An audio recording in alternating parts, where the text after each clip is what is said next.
আসসালামু আলাইকুম। কেমন আছেন সবাই? আশা করি যে যেখানেই আছেন আল্লাহর রহমতে ভালো আছেন। আমিও আলহামদুলিল্লাহ ভালো আছি। আজকে আমি ছোট মাছ রান্না করব টমেটো দিয়ে। আর এই যে এখানে পাঁচমিশালি মাছ নিয়ে নিছি আর টমেটো দিয়ে মাছগুলো রান্না করব আজকে। তাই চুলায় আমি ফ্রাই প্যান বসিয়ে তেল দিয়ে দিলাম। 4-5টা পেঁয়াজ কুচি করে দিয়ে এখন নেড়েচেড়ে ভেজে নিব। পেঁয়াজগুলো একটু হালকা ভাজা হয়ে গেলে এখন আমি 1 চা চামচ রসুন বাটা, 1 চা চামচ পেঁয়াজ বাটা দিয়ে আবারও নেড়ে চেড়ে নিব।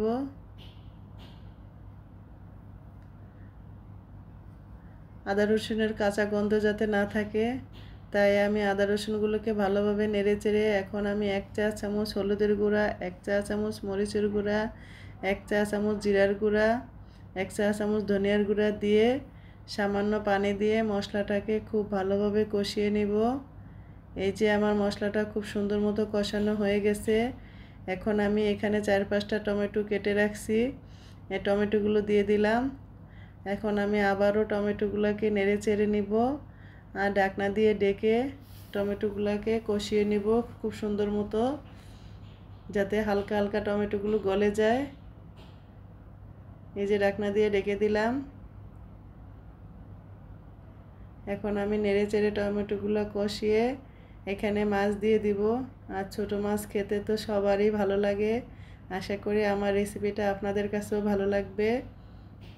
এই যে টমেটোটা কষানোর পরে এখন আমি ছোট মাছগুলো দিয়ে দিলাম।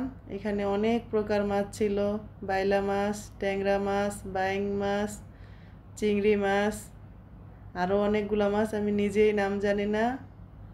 তাজা তাজা মাছগুলো ছিল। এখন মাছগুলো দিয়ে আলতোভাবে নেড়ে চেড়ে আমি কষিয়ে নিব। এখন কোনো ঝোলের পানি দিব না। এই টমেটোর ঝোলের সাথে মাছগুলোকে আমি 5-7 মিনিটের মতো কষিয়ে নিব। এই যে উপরে তেল ভেসে আসছে আর এই তেলের ভিতরেই মাছগুলোকে আমি কষিয়ে নিব। মাছগুলো আমার মোটামুটি সিদ্ধ হয়ে গেছে। এখন সামান্য একটু ঝোলের পানির জন্য এখানে 1 কাপের মতো পানি দিয়ে দিলাম। এখন আবারও আলতোভাবে নেড়ে চেড়ে দিব। নেড়ে চেড়ে ঢাকনা দিয়ে ডেকে 2-3 মিনিটের মতো রান্না করে নিব। এই যে মাছটা আমার রান্না করা হয়ে গেছে।